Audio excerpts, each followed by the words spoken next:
This video will show you how to respond to a patient asking about assisted dying, clarify whether the patient is seeking information or making a request, provide information about the eligibility criteria and process. Hello, Mrs. Green. Welcome to the ALS clinic. I see from your family referral that you were recently diagnosed with ALS.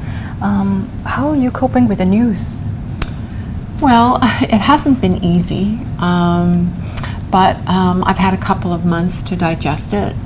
Really, I wasn't that surprised. I know ALS. My father, I watched him die from ALS. And I decided not to get tested at the time.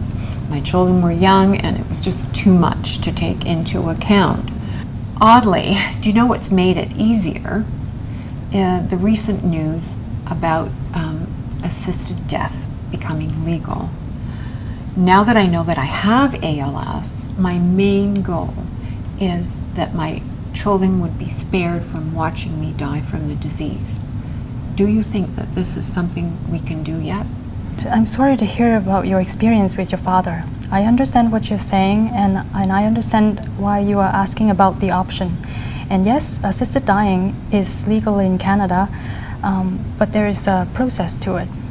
Are you thinking about making a request right now?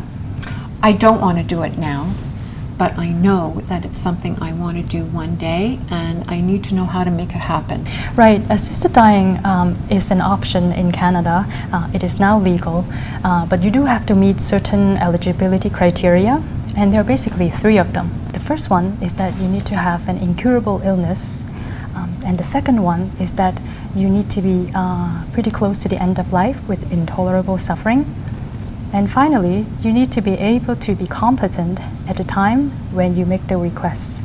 You mean this isn't something that I can record now about the end of my life?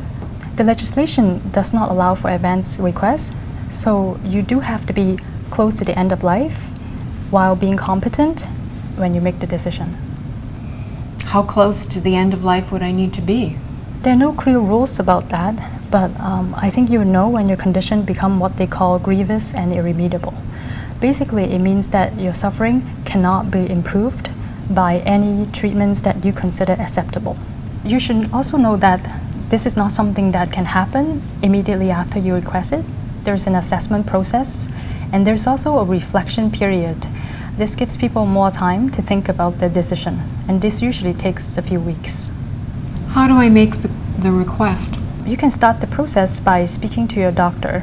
There are more details about the assessment and the eligibility criteria that Dr. Graham can talk to you about when she comes in. It's been really reassuring to talk about this. I don't need to talk with Dr. Graham today. I'm not ready to pull the plug yet, but it's very helpful to know that I have that option one day. Thank you.